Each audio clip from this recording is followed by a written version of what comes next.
It happened just after the potatoes were served. The good china was out, the heavy forks and knives that only came out for Christmas or for very bad news. Eliza was reaching for the salt when her father cleared his throat. He didn't look at her. He stared at his plate like he was reading a script from the pattern. "Eliza," he said, his voice flat and empty. "We've decided. You're stable now, and it's time you got your own place." Eliza froze, the salt shaker halfway to her plate. Her heart did a painful thump. She watched as her mother suddenly became very, very interested in folding her napkin. "We're giving the house to Mark," her father finished. He said it like he was announcing the weather. Like it was just a simple thing that was happening. Eliza's eyes snapped to her brother Mark, sitting across from her. A small, mean smirk played at the corner of his mouth before he hit it with a big bite of mashed potatoes. He knew. He had known this was coming. This wasn't a family discussion. This was a sentence, and she was the only one who didn't know she was on trial. The air in the room turned cold and heavy, and Eliza suddenly felt like she couldn't breathe. What you are about to hear is a true story. It's a story about what happens when the people who are supposed to love you most decide you are disposable. But it's also about what happens after. If you stick with me to the end, I promise you will see how the quietest person in the room can build an empire so loud it shakes the whole town. This story is wild. So if you're new here, hit that subscribe button and tell me in the comments where you are watching from. You won't want to miss a single second of this. The silence at the table was heavy, like a wet blanket. Eliza looked from her father's blank face to her mother's shaking hands, still messing with that napkin. "Mom," Eliza whispered. Her voice sounded small, like a little girl's. Her mother wouldn't look up. "Judy," her father warned, his voice low. Her mother's hands immediately went still. That was it. No one would defend her. No one would even meet her eyes. She was invisible. She had always been the responsible one, the stable one. And now she saw what stable really meant. It meant she was the one they could hurt because she wouldn't break. Eliza felt the sting of tears, hot and angry, but she refused to let them fall. She would not give them the satisfaction. She would not cry. She would not yell. She would not beg. For years, she had been the one to fix the broken pipes.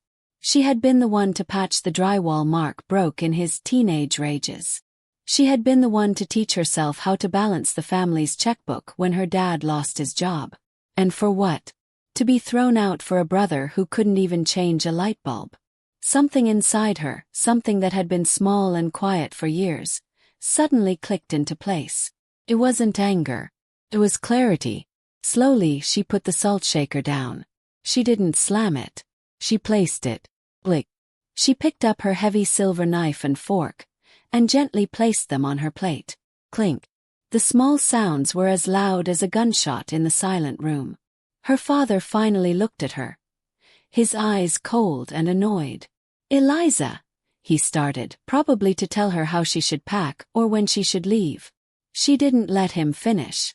She stood up, her chair making a small, polite scrape on the wooden floor. She looked at Mark, who now looked a little scared. She looked at her mother, who was finally looking, her eyes wide with panic. "Eliza, don't be dramatic," her father snapped. "We can talk about the details." But Eliza was already walking. She walked out of the dining room, her back straight. She didn't run. She walked. She went to the small wooden bowl by the front door, the very same bowl she had carved in her high school woodshop class. She pulled her keys out of her pocket. She found the single brass key. The key to the front door. The key to the house she grew up in. The key to the room she thought was hers. She placed it in the bowl. She put her hand on the doorknob. "So that's it. You're just leaving." Mark's voice, full of fake surprise, followed her. "Dad gives you a little push to grow up and you throw a tantrum?" He was standing in the dining room doorway now, still holding his fork. He wanted a fight. He wanted her to scream, to cry, to prove she was dramatic. He wanted to be the victim. Eliza turned just her head. She looked at him, at the house her father had given him, and felt nothing. just a cold, empty space. "You can have it," she said. Her voice was quiet, but it filled the hall. Mark's smirk faded. That wasn't the answer he wanted. Eliza opened the front door. The cold night air hit her face, and it felt like the first real breath she'd taken all night. As she stepped out onto the porch, she heard her mother finally start to cry. "Eliza, wait. Don't be silly. Come back." Eliza didn't stop. She closed the door, and the sound of her family's life was cut off. A single thought, clear as glass, settled in her mind. They just gave Mark the walls. But I'm the one who knows how to build. Eliza walked down the driveway, her car keys a heavy weight in her hand. She didn't know where she was going. She didn't have a plan. All she had was her old car, a few $100s in the bank, and the skill in her hands. She got in, turned the key, and the engine rumbled to life. In the rearview mirror, she saw the front door open. Her father stood there, a dark shadow in the warm light. He was probably expecting her to come back. He was probably already thinking of how to punish her. But Eliza just put the car in drive. She didn't know it yet, but this was not an ending. It was a beginning. Eliza drove for an hour, or maybe it was 3. She didn't know. Her hands were shaking, gripping the steering wheel so hard her knuckles were white. She ended up in a 24-hour diner parking lot, the car's old engine ticking in the cold. She had nowhere to go. This feeling, this emptiness, wasn't new. Have you ever been the practice child? The one who has to be responsible, the one who has to be perfect just so the other child can be. Well, just be. Eliza was the practice child. She was the rough draft, the one they made all the mistakes on, so her brother Mark could be the perfect final copy. She leaned her head against the cold glass of the car window. Had always been like this. Why? Why was Mark the special one? Was it because he was the boy? Was it because he looked more like their dad? Or was it just easier? It's a question she had asked in a whisper 1,000 times in her room, but never out loud. The answer never came. It was like a big locked door in her house. But tonight, that door hadn't just been unlocked. It had been blown clean off its hinges. And what she found on the other side? Well, that's a part of the story we're getting to. She remembered Christmas when she was 8. Mark had screamed and yelled for a new red bike. He got it. It was shiny with streamers on the handles. Eliza had her eye on a chemistry set. She loved science. But when she opened her box, it wasn't bubbling test tubes. It was paper. Savings bond. "This is for college, Eliza," her dad said, patting her on the head. "It's an investment in your future." Mark got to ride his bike today. Eliza's gift was for a future that felt 1,000,000 miles away. It was a gift you couldn't play with. A sharp tap-tap-tap on the window made her jump, and she yelped. Her heart leaped into her throat. Had her father followed her? Was he here to drag her back, to tell her she was being dramatic again? She looked up, her eyes wide with fear, and saw a police officer. His face was stern, his flashlight shining right in her eyes, blinding her. "Ma'am," he said, his voice hard. "You can't park here." She was in a no parking zone. She was being kicked out again. She fumbled for the window button, her hands shaking so hard she could barely find it. "Sorry, officer," she mumbled, her face hot with shame. I was just leaving." He just nodded, his eyes looking her over, probably wondering why a girl in a nice sweater was sitting in a beater car in a bad part of town at 2 a.m. She started the car, the old engine roaring to life, loud and embarrassing. She pulled out of the parking lot, her mind racing. Where could she go? She had a friend from college. But what would she say? "Hi, my parents just gave my house to my brother." Sounded like a joke. This was the pattern. She was the responsible one, so she got responsible gifts. Mark was the mess-up, so he got help. When Mark failed his math midterms, he got a private tutor and a ski trip to de-stress. When Eliza won the state robotics competition, building a bot from scrap metal that no one thought would even run, her dad just nodded. "That's nice, honey," he said, his eyes on the TV. Just don't let those late nights mess up your chores. His nice felt like a slap. He had more excitement for Mark's bad grades than for her big win. And the house. That was the worst part. Her father said he was giving it to Mark. How could he give away something she had helped build? When Mark punched a hole in the wall because his favorite team lost, Eliza was the one who went online, learned how to patch drywall, and fixed it before her parents got home. When the porch steps rotted, Eliza was the one who found cheap, reclaimed wood and rebuilt them, sanding them until they were smooth. She knew every creak in the floor, every loose hinge. Mark just lived there. Eliza kept it alive. She drove aimlessly, the green and white street signs blurring past. She had to find a place just for tonight. A cheap motel. She checked her wallet. $150. That wouldn't last long. Then she remembered. The shop. Her grandfather's old woodshop behind the house. It wasn't in the house. It was separate. It was hers. Technically, it was still on the property. But her parents, they hadn't been in there for years. They were probably scared of the spiders. Could she sneak back home? To a place that wasn't her home anymore? It was crazy. It was a stupid, dangerous idea. If her father caught her. She couldn't even imagine. But where else was there? The old, forgotten woodshop, filled with the smell of sawdust and oil. It was the only place she had ever felt safe. It was the only place that was truly hers. She gripped the steering wheel. Her knuckles were white. She made a U-turn. She was going back. But not to the house. She was going to the one place on that property her family had never, ever been able to touch. She parked her car a street over, in the dark, where no one would see it. She felt like a thief, her keys in her hand. She walked through the dark, staying in the shadows, her feet silent on the grass. She got to the back gate.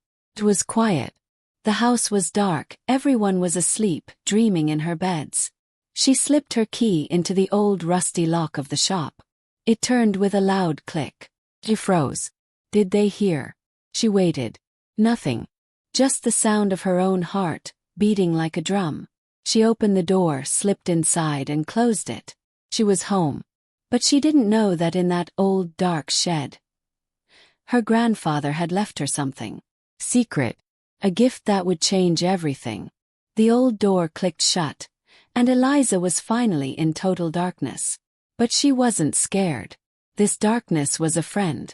It smelled like cedar and old oil and rust. It was the smell of her grandfather.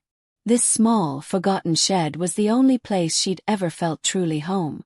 While her family was inside the real house, laughing and fighting and forgetting she existed, she was out here, learning how to make things real. She leaned her back against the rough wooden door, just breathing. She was safe. For the first time all night she could finally breathe. She remembered her grandfather's voice, rough like sandpaper but warm. He would watch her, a small girl trying to hold a big hammer. He never laughed. He just nodded. "A house is just a box, Eliza," he'd say, his hand on her shoulder. "Anyone can buy a box. But structure is what's real. They'll never notice the beams until they crack." Her parents thought she was the private one, the quiet one. Her grandfather was the only one who saw she wasn't being quiet. He was designing. Her eyes started to adjust to the tiny bit of moonlight coming through the one grimy window. She could see shapes now. The old workbench. The shadows of tools hanging in their right places. And in the corner. She squinted. She had a sudden wild hope. Was it still here? The first real thing she ever built. When she was 16, she'd spent a whole summer in this shed, building a massive drafting table from old barn wood. It was so big and so heavy. Her father complained he couldn't even move it. It was her desk, her fortress, the one thing she'd made that was too solid for them to ignore. Her heart sank. That table wasn't here. Of course it wasn't. She had taken it with her to her small apartment. It was the only furniture she owned. She'd left the family photos, but she took the table. She sighed, a puff of air in the cold shed. She was standing in an empty box, just like her grandfather said. She felt around in the dark for a light switch, but her fingers brushed against the old familiar workbench. It was thick with dust. She never let it get this dusty. She ran her hand along the workbench's edge, feeling the familiar nicks and cuts from years of work. And then, her fingers hit something. A small, carved notch, hidden under the front edge, right where her grandfather always stood. It wasn't a mistake. It was deliberate. She'd felt it a million times as a kid but never thought. Her fingers explored the little groove. And inside the groove, her fingernail hit something cold. Metal. A tiny, flat key, wedged into a custom-carved slot. It was hidden completely from sight. Her heart started to pound. Key. She'd never seen this before. She worked it loose with her fingernail. It was small, old-fashioned, and had a strange, round top. What in the world did this go to? She looked around the dark shop. Her eyes landed on something she had seen before. A heavy, dark green metal box, tucked under the bench. It looked like an old army box. Her grandfather had always used it as a footstool. "That's just holding up the floor, Eliza," he'd say. "Junk inside." But it had a lock. Strange round lock. She pulled the heavy box out. It was so heavy. It was covered in cobwebs. Her hands were shaking. She blew the dust off the lock. It was a perfect match. This was it. This was the secret. She'd always wondered what was inside, but her grandfather had brushed her off. "When you're older," he'd said once with a sad smile. "When you need it." He pushed the key in. It was stiff but it fit. He turned. With a click so loud it sounded like a bone breaking, the lock sprang open. She was almost too scared to look. What was it? Money he'd saved. A confession. She lifted the heavy, creaking lid. The shed suddenly filled with the smell of old paper. Inside there was no money. No gold. It was documents. The top thing was a thick, leather-bound notebook. It looked just like hers. She didn't touch it. Underneath it, there were several rolled-up scrolls, tied with red ribbon. They looked official. They looked important. She fumbled for the light switch she knew was just by the door. She flipped it. An old bare bulb sputtered, buzzed, and then clicked on, filling the small shed with a dim yellow light. She could see her breath. It was freezing. She unrolled the top scroll. The paper was thick, old, and crackled in her hands. It was covered in fancy, important-looking writing. She saw stamps. She saw signatures. She saw her name. Eliza Jane Walker. She read the words, her eyes going wide. It was a deed. A legal, official deed of property. Her grandfather hadn't just let her use the shop. He had gone to a lawyer. He had separated the land. This half-acre, the part with the shop, had been legally sectioned off from the rest of the property. He had given it to her. He had signed it over to her on her 18th birthday, and she never even knew. Her father hadn't just kicked her out. He had kicked her onto her own property. Then she saw the last scroll. It was a letter, in his familiar, strong, beautiful handwriting. Her hands were shaking so hard she could barely open it. It was short, just a few lines. "My dearest Eliza," it started. "I knew they would do this. I hoped they wouldn't, but I knew. When you are reading this, it means it's time to stop fixing their broken walls, and time to build your own." She fell back, sitting on the cold, dusty floor, the deed in one hand, the letter in the other. P.S. The letter finished. "The book is your blueprint. Don't let them see you." Eliza sat on the cold, dusty floor of the shed, her legs numb. The deed felt heavy in one hand, the letter in the other. Her grandfather knew. He had seen this coming all those years ago. He hadn't just left her a hobby. He had left her a lifeline. Her hands were shaking. She put the deed down and picked up the thick, leather-bound book. The one his letter called her blueprint. It was heavy, just like the one she carried herself. She opened it. It wasn't a diary. It was drawings. Page after page of beautiful, detailed sketches. Her grandfather's familiar, strong handwriting was in the margins. But these weren't plans for a birdhouse or a simple table. These were plans for a building. A massive, incredible building. She saw sketches of old brick walls, huge windows, and a tall, proud chimney. It was a factory. On the first page, in big, bold letters, he had written its name. The Foundry. What was the Foundry? Eliza had never heard him talk about it. She flipped through the pages, her heart beating faster. The book was full of plans. Plans for small, bright apartments. Plans for huge workshops with big tables. Plans for a giant open hall, where people could gather. It was a place for people who made things. It was a dream. But was it a real place? She flipped to the very last page. There in the corner was a scribbled note. 1251 River Street. The old textile mill. It's been waiting for you. Izzy. The sudden vibration in her pocket made her jump, and she almost screamed. Her phone. She had completely forgotten about it. She pulled it out, her hands still shaking, and her blood went cold. One new message. It was from her mother. Did she know she was here? Was she standing at the shed door? With a trembling thumb, she opened the text. It read, "Mark is painting your old room blue. Just so you know. He's very excited. Your old room." The words hung in the air. Not Eliza's room. It was already your old room. They were painting over her. Erasing her just like that. As if she was a pencil mark they could just wipe away. A year ago, that text would have broken her. She would have sat on the floor and cried. But as she sat there, on the cold concrete of her own property, holding a deed and a book of blueprints, she didn't feel sad. She felt awake.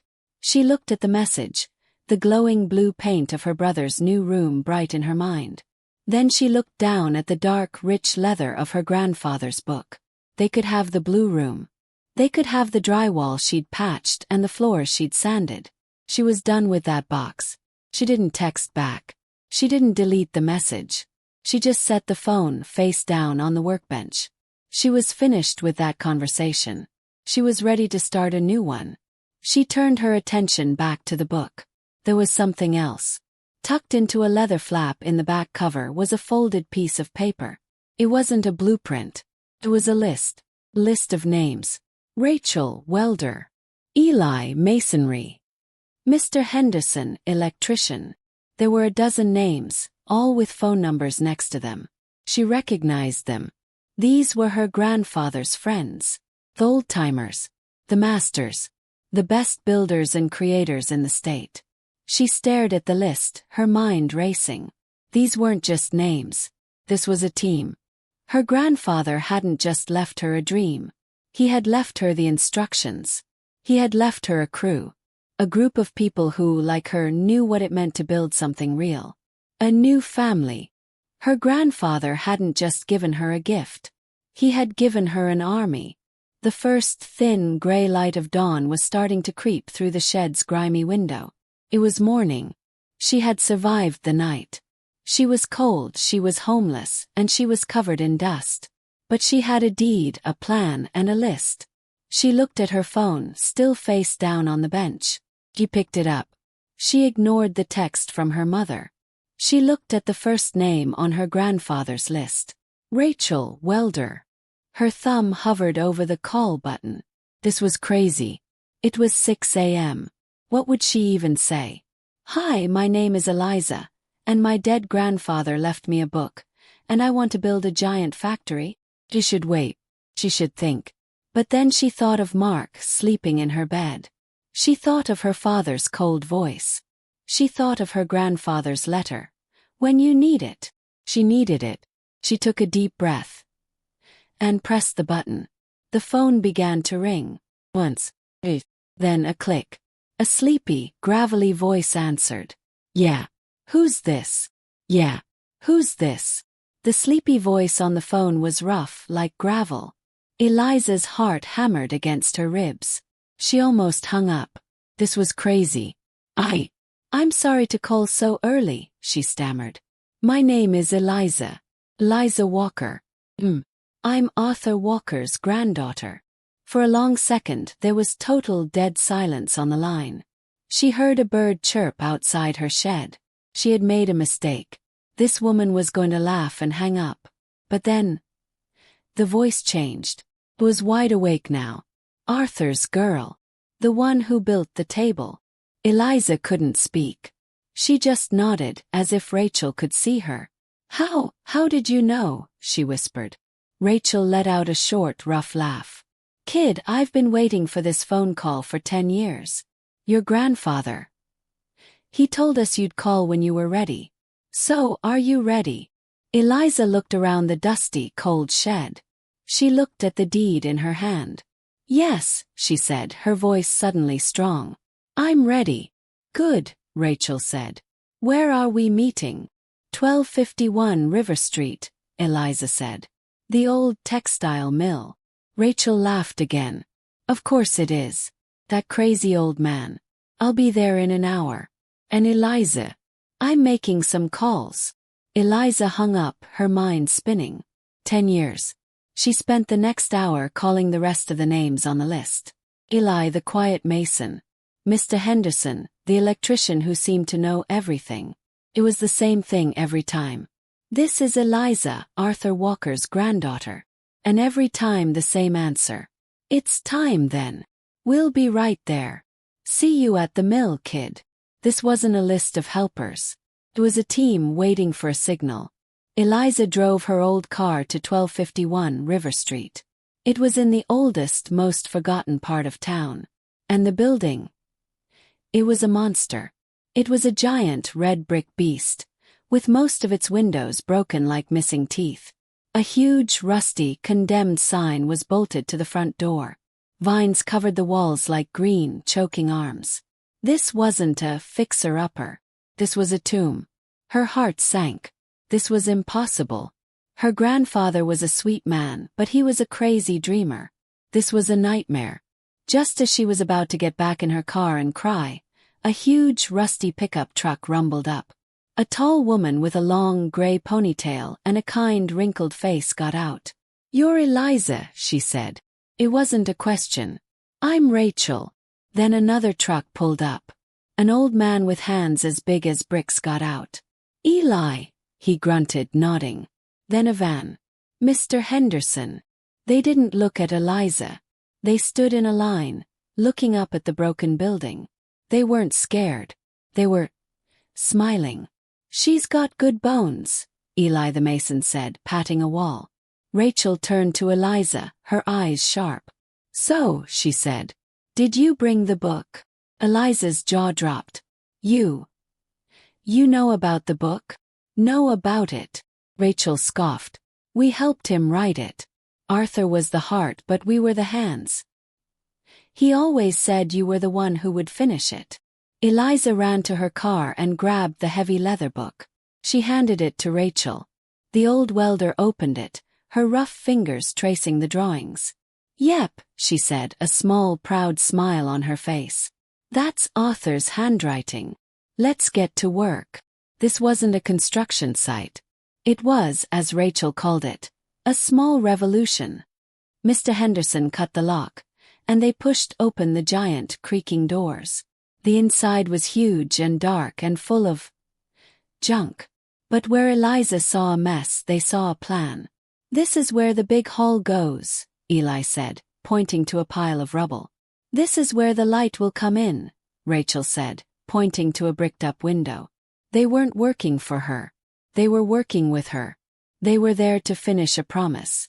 And Eliza wasn't a boss with a clipboard. She was in the dirt with them. She put on gloves and hauled broken boards. She put on a mask and helped Mr. Henderson pull out old, dead wires. Rachel shoved a welding mask into her hands. "Your grandfather said you had the gift," Rachel said. "Time to prove it." Eliza spent the next week learning to weld. Her hands shaking at first, then steady. The sparks were beautiful. The dust of the foundry got under her skin, and for the first time in her life, she felt like she was exactly where she was supposed to be. One afternoon, a man in a fancy suit stopped by. "You're crazy," he said, laughing. "You should tear it down." And you definitely need to cover up all that old brick. It's ugly. Eliza just shook her head. She went to a wall, where old faded paint from the 1920s showed a ghost of a sign. We keep the sign, she told Eli. We keep the cracks in the floor. We keep the scars. She wasn't just fixing a building. She was letting it breathe. The scars show it survived, she said, mostly to herself. But surviving costs money. At the end of the second week, Eliza sat on a pile of bricks, her phone in her hand. She was looking at her bank account. It was almost empty. She had just enough to pay for the big steel beam delivery. Or just enough to buy food for the next month. She couldn't do both. Just as she was trying to decide, her phone buzzed. Her heart stopped. It was her mother. She hadn't heard from her since that night. She answered, her voice cold. Hello, Eliza. Her mother's voice was light, cheerful. We were just wondering when you were going to get over this silly tantrum and come home. Eliza's two worlds just slammed into each other, and she didn't know which one was real. Eliza, we were just wondering when you were going to get over this silly tantrum and come home. Her mother's voice was light, cheerful, like she was asking about the weather. A silly tantrum.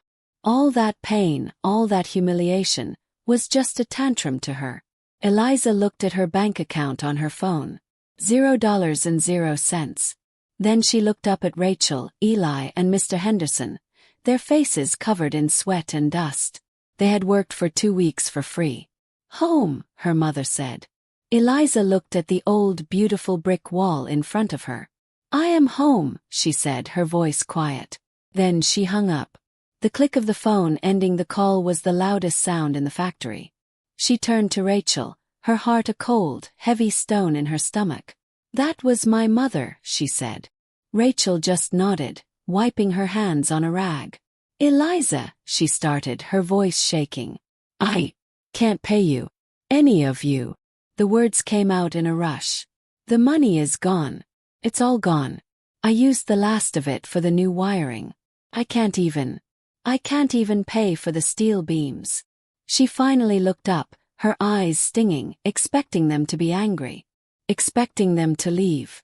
Rachel, Eli, and Mr. Henderson just looked at each other. They didn't pack their tools. They didn't sigh. Eli, the big, quiet mason, stepped forward and patted the wall beside Eliza. Your grandpa paid us already, kid, he said, his voice a low rumble. He paid us by teaching us what's real. We ain't here for the money. We're here for the blueprint. Rachel nodded, crossing her arms. But, she said, you've got a new problem. That steel beam delivery. They'll hold it for 24 hours without payment. After that, it goes to the next buyer. She pointed up. Look. Eliza looked up. The sky through the broken roof was turning a deep, sick, greenish gray. The wind was starting to pick up, whistling through the empty window frames. Storm was coming. Big one. And, Rachel said, her face grim, that north wall won't last a single night without that new beam. We're out of time. They had 24 hours to get $1,000, or everything they had built, everything her grandfather had dreamed of, would come crashing down. Literally. They worked with a new, frantic energy. They weren't building. They were bracing. They used old, half-rotted boards, trying to give the north wall something to lean on. But it was like using toothpicks to hold up a giant. The wind started to howl, a high, screaming sound. Rain began to pour through the holes in the roof, turning the dust on the floor to thick, dark mud. The old building was groaning, a low, deep sound like a giant animal in pain. The wall was moving. They could see it. It was bowing in, just a little, with every huge gust of wind. It's not enough. Rachel yelled over the storm. It's coming down. Just as she said it, a new sound joined the storm. Car door slamming. They all froze. Who would be out here in this? A woman in a very clean, very expensive yellow raincoat, holding a huge camera, was running toward them. She looked terrified but also excited. Hi, she yelled, her voice thin in the wind. I'm Sarah. From Urban Revive magazine. I got an anonymous tip about this place. Am I too late? She was filming them. Get out of here. Eli roared, grabbing her arm. It's not safe. But Sarah was pointing her camera up at the ceiling, her mouth open. It's beautiful, she whispered. She was filming the chaos. She was filming the rain pouring in, the mud, their desperate, dirty faces. She was filming a disaster. Ma'am, you need to leave. Mr. Henderson yelled, trying to pull her back. But just as he did, there was a sound that stopped all their hearts. Sound like a giant's footstep.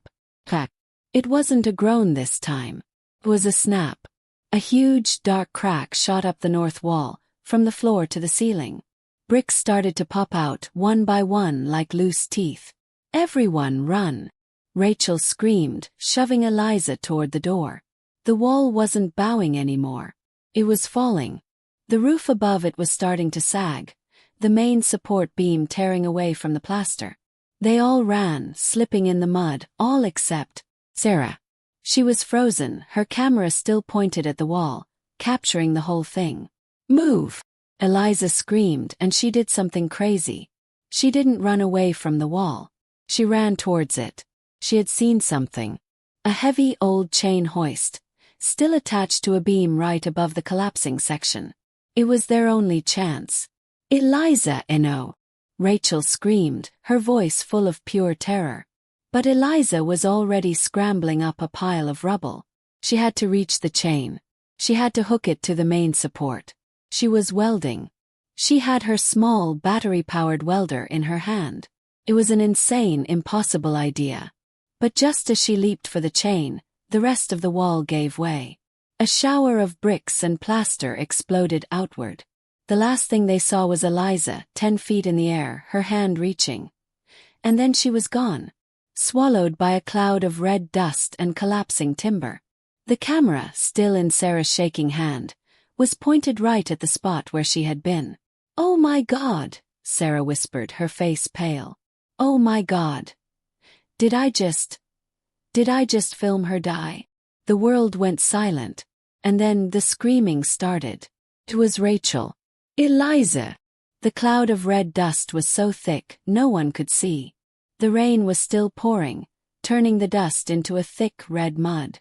Sarah, the reporter, was frozen, her camera still recording, but her hands were shaking so hard the image was just a blur. Oh my God, she kept whispering. Rachel and Eli were already running, clawing at the giant pile of bricks and splintered wood. Get the lift! Eli roared at Mr. Henderson. We have to move this beam.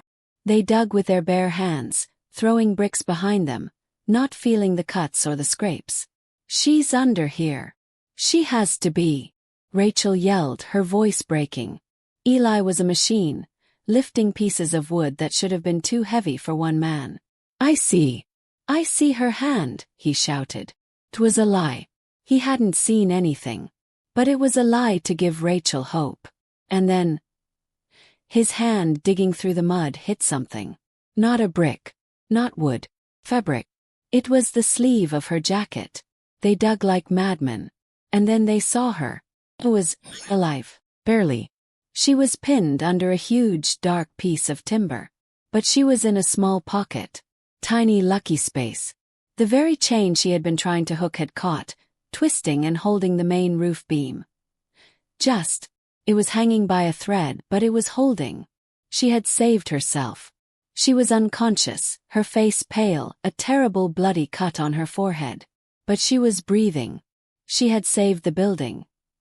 But was she broken? Sarah the reporter wasn't just filming a disaster anymore. She was filming a miracle. Her hands had stopped shaking. She was a professional. She was already on the phone with her editor. Her camera still pointed at the rescue. You are not going to believe this. Get a crew down here. No, get everyone down here. This isn't a story. This is a legend. A girl, kicked out by her family, tries to save a piece of the city's history. And it falls on her. Live. The story was no longer Eliza's. It was the world's. The sound of sirens finally cut through the storm. Paramedics rushed in, putting Eliza on a board, strapping her down. Rachel tried to get in the ambulance, but they wouldn't let her. "Family only," one of them said. Rachel just stared, her heart breaking. "We are her family," she whispered, but they were already gone. She, Eli, and Mr. Henderson were left alone in the ruined, muddy factory. Rachel looked at Sarah, who was already giving a live report. She was trying to save it," Rachel said, tears mixing with the mud on her face. "She's a builder, not a victim."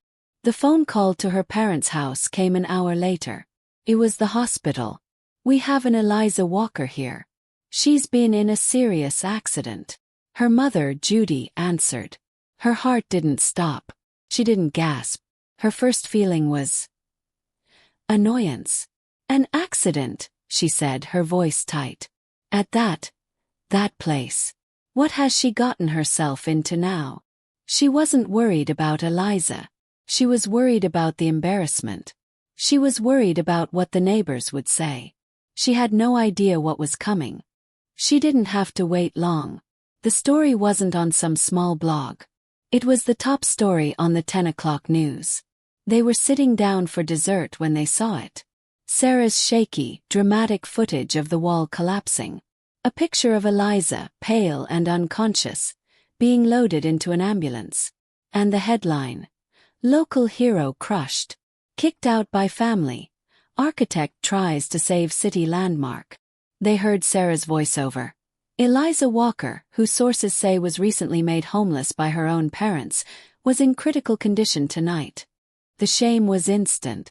It was like a physical blow. Eliza's father, Mark's father, watched. His face turning from white to a dark, angry red. His phone started buzzing. And buzzing. And buzzing. It wasn't the hospital. It was his boss. It was his golfing buddies. It was the pastor from their church. "Saw the news. Is that true? You kicked her out? What kind of man does that to his own daughter?" The fallout had landed. And it had landed right on him. He wasn't sad. He wasn't scared for Eliza. He was furious. He stormed out of the house, not even grabbing a coat. He drove to the hospital, his knuckles white on the steering wheel. He wasn't going to see if his daughter was okay. He was going to stop this. He was going to stop this drama. He found her floor, intensive care, and standing guard outside her door were Rachel, Eli, and Mr. Henderson. "You," he snarled at Rachel, jabbing a finger in her face. "You did this. You filled her head with this garbage. This is all your fault." Rachel, who was half his size but looked twice as strong, didn't flinch. She stepped right in front of Eliza's door, blocking him. "She's not garbage," Rachel said, her voice a low, dangerous growl. "She's the only one in your family who knows how to build something. You just break things." He raised his hand, about to shove her out of the way, just as the door to Eliza's room opened. A doctor stepped out, his face pale and serious. "Excuse me," the doctor said, looking at the angry father, then at the dusty crew. She's waking up.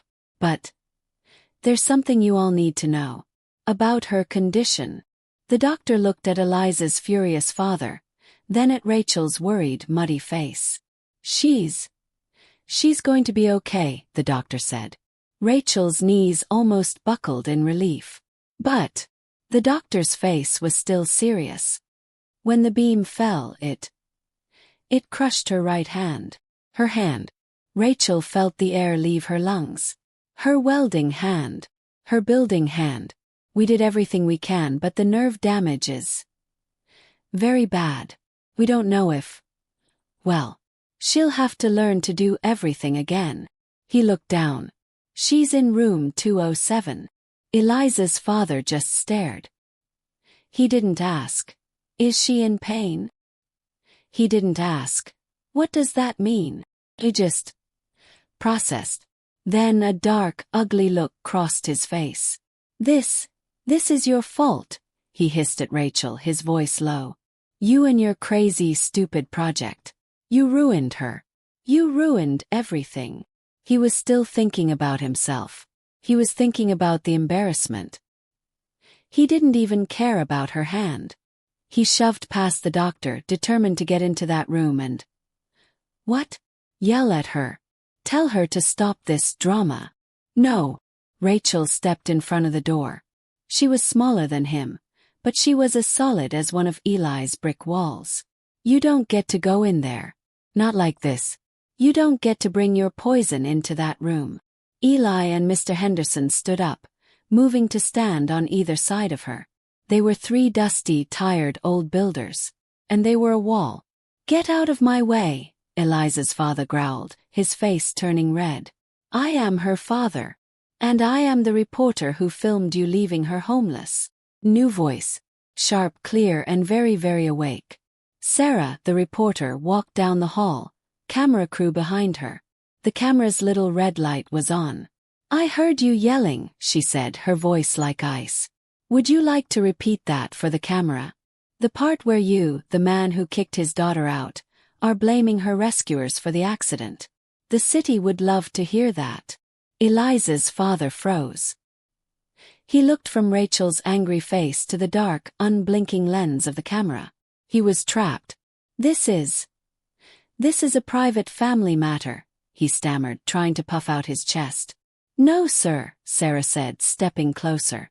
It stopped being a private matter when you threw a hero onto the street. It stopped being private when that silly tantrum, she used the word his wife had used, almost got her killed. We've been investigating. We know everything. The way you favored your son. The way you ignored her. The whole town knows. He had nowhere to go. The hospital hallway was suddenly silent. All the anger just drained out of him. He looked small. He looked weak. He was a bully who had just met someone he couldn't push.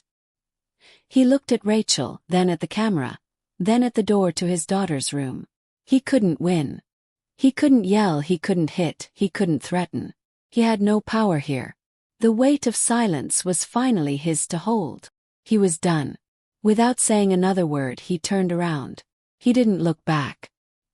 He just walked away, his expensive shoes squeaking on the clean hospital floor. He looked like an old, beaten man. Sarah kept the camera on him until he turned the corner and was gone. Then she turned to Rachel and, for the first time, she smiled. He won't be back, she said. Then she looked at the camera in her hand. The footage of him. The confrontation. The world just saw that. He's finished. Rachel let out a breath she felt like she'd been holding for 20 years. Thank you, she whispered. Sarah nodded. No, thank you. Now. What about the money? The steel beam. That wall is still down. Rachel's face fell. The victory was gone. We lost it. We didn't have the money. It's all over. Oh, I don't think so, Sarah said, a strange, bright light in her eyes. You've been digging for 2 days. You haven't seen the news, have you? You haven't seen the internet. Sarah held up her phone. She opened a web page. It was a GoFundMe page. The title was, Help Eliza Rebuild the Foundry. Had been started 12 hours ago. By Sarah. Rachel looked at the number. She thought she was seeing things. She rubbed the mud from her eyes. It wasn't $1,000 for the beam. The number was, Is that 6 figures? Eli whispered, looking over her shoulder. Oh my God. The steel beam is paid for, Sarah said. And the next 20. The city. The world. They saw what she did. They saw what you did. They're calling her the lion. They're calling her the architect. Rachel started to cry, silent, happy tears. They had done it. They had won. The doctor stepped out of the room again. She's awake, he said, smiling this time. She's asking for you, Rachel. But she's also asking about her hand. She doesn't know yet. Rachel, Eli, and Mr. Henderson stood in the clean white doorway of the hospital room. It was so quiet. Eliza was lying flat, her eyes closed, her face as pale as the pillowcase. Her right arm was on top of the blanket, but it wasn't an arm anymore. It was a thick, white, lumpy bundle of bandages. It looked heavy. Rachel's heart felt like it was being squeezed. That was the hand. The hand that held a welder like a pen. The hand that sketched plans on greasy napkins. She sat down slowly, the chair making a small squeak. She was scared to wake her. But Eliza's eyes fluttered open. They were hazy like a foggy window. I saw Rachel. Rachel, she whispered. Her voice was just a dry scratch. The wall. Did it? It held, kid, Rachel whispered back, her voice thick. You held it. You saved it. The foundry is safe. A tiny, tired smile touched Eliza's lips. Good, she mumbled. Then her eyes cleared just a little. She looked down. She tried to move her right hand, hidden inside the white mountain. She tried to wiggle her fingers. Nothing. Why can't I feel my hand? She asked. Her voice was still quiet, but the fogginess was gone. It was sharp now. It was scared. Rachel. What's wrong with my hand? Rachel's heart just broke. This was the hard part. This was the part she couldn't fix. She took a deep breath. Eliza. When the beam fell. It hurt your hand, kid. It was bad. The doctors. They said there's nerve damage. Eliza just stared at her. Damage, she repeated, like it was a word from a different language. She tried again, putting all her focus, all her mind, into wiggling her fingers. Nothing. Absolutely nothing happened. She didn't scream. She didn't cry. It was much, much worse. Change happened in her face. The tiny bit of light she had, the spark that made her Eliza. It just went out. Blick. Like a light bulb. She turned her head slowly, until she was staring at the blank, white, empty hospital wall. Her building hand. Her everything. It's over, she whispered, her voice hollow and empty. It's all for nothing. Can't build. What am I? What am I now? Rachel and Eli looked at each other, pure panic in their eyes. This was a crack they didn't know how to fix. Rachel, her own eyes full of tears, did the only thing she could. She reached out and grabbed Eliza's left hand. She held it tight, her rough, strong fingers wrapping around Eliza's. No, Rachel said, her voice fierce, a low growl. You listen to me. You are not your hands. Your hands were just the tools. You are the brain. You are the heart. You are the one who saw a home when we all saw junk. Eli stepped up, his big, heavy hand resting on her shoulder. We're your hands now, kid, he rumbled. You just tell us what to build. We'll build it. We are your team. Weeks passed. The foundry was being built, paid for by thousands of strangers who called Eliza a hero. But Eliza was in a new, clean building, learning to do things all over again. Learning to hold a fork with her left hand. Learning to write her name. It was hard. It was slow. It was like being a little kid, but without any of the fun. One day, a nurse popped her head in. You have a visitor. Eliza looked up, expecting Rachel. But it wasn't. It was Mark, her brother. He was standing in the doorway, looking small and scared. His hands jammed in his pockets. He shuffled into the room. He wasn't smirking. He wouldn't even look at her. Hi, he mumbled. He was holding a crumpled paper bag. Mom made me bring this. He set it on her table. It was a lumpy, store-bought muffin. The house. It's weird now, he said, staring at his shoes. Dad just yells. The news. The phone. Mom just cries. He finally looked at her. His eyes were wide. The roof. In my room. You know, your old room. It's leaking. Right where you said it would. He took a shaky breath. I don't know how to fix it. Eliza looked at him. Her brother. The one who had gotten the house. The one who had watched her get kicked out. And he was here. Because his roof was leaking. He wasn't asking her to come home. He wasn't saying he was sorry. He was asking for help. She should have been angry. She should have told him to get out. But she just felt tired. "You'll need a number 10 flashing and roofing cement, Mark," she said, her voice flat. "And you have to clear all the old tar first, or it won't seal." Mark's jaw dropped. He got his answer. "Oh, bae. Thanks," he whispered, and he practically ran out of the room. Months later, the foundry was finished. It was beautiful. The whole city was there for a huge grand opening. There were cameras and politicians and a big shiny ribbon. But Eliza wasn't down there. She was in her new small apartment on the very top floor. Rachel, Eli, and Mr. Henderson were with her. They were sitting around a table. Not a new, fancy table. They were at her table. The old, massive, scarred drafting table from her grandfather's shed. "They're here," Rachel said softly. The door opened. Her parents and Mark walked in. They looked small in the huge, beautiful space. Her mother looked at the exposed brick, the polished concrete, the giant windows showing the whole city. It's beautiful, Bev," she whispered, her hand to her mouth. Her father said nothing. He just stared. He stared at Eliza's right hand, now out of the bandages, scarred and still. Then he stared at the wall. It was covered in new drawings. Blueprints for another project. All drawn. With a shaky but strong left hand. His face went pale. "You," he whispered. You never needed that hand, did you?" And Eliza? She just smiled. It wasn't redemption, she thought. It was recognition. But was it enough? Or was this just the start of a new fight? Her father stood frozen. His eyes glued to the new blueprints on the wall. They were drawn with a shaky new hand. Her left hand, but the lines were strong. The vision was clear. He finally saw it. He wasn't looking at his quiet daughter. He was looking at an architect. He slowly reached out, his finger tracing one of the lines.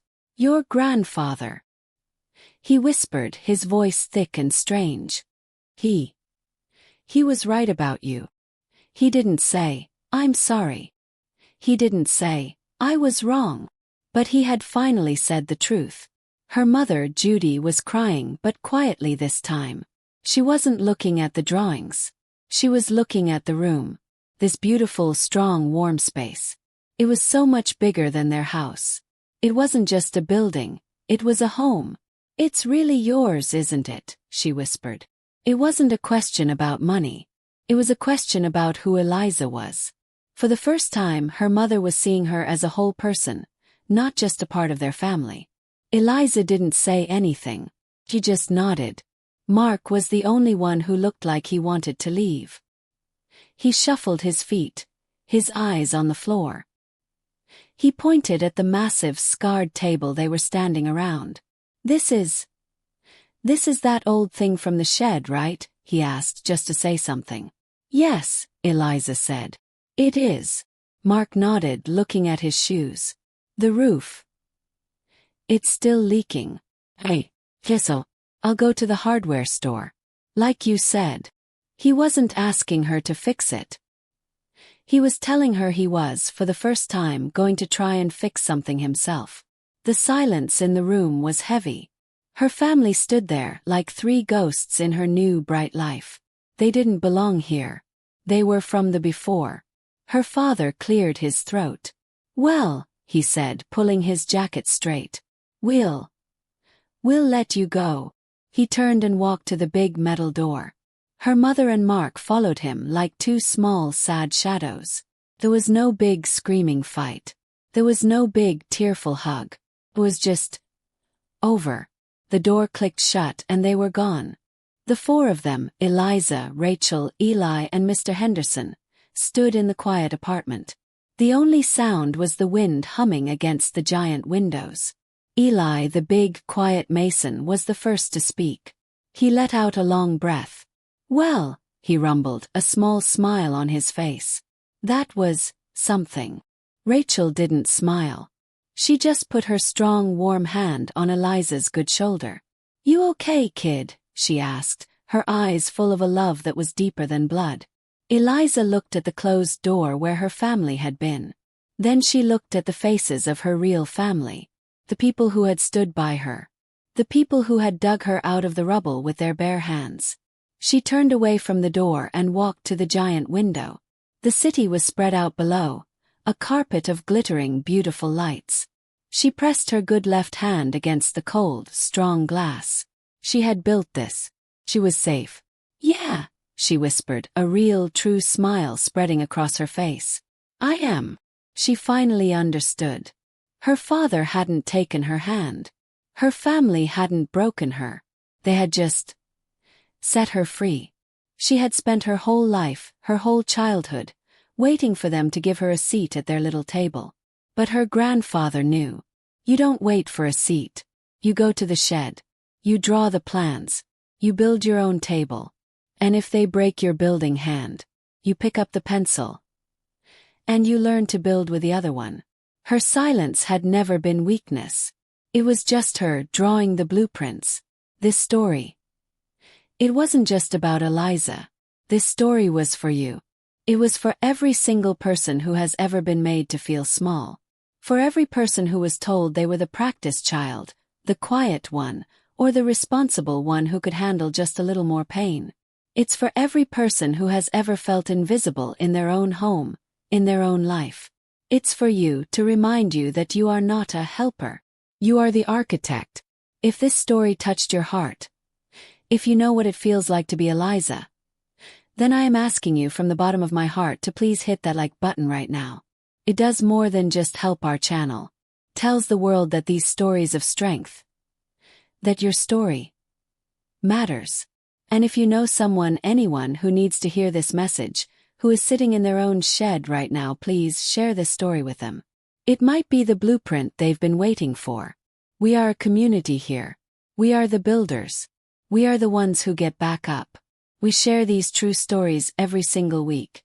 And I read every single comment. Please hit that subscribe button and join our family.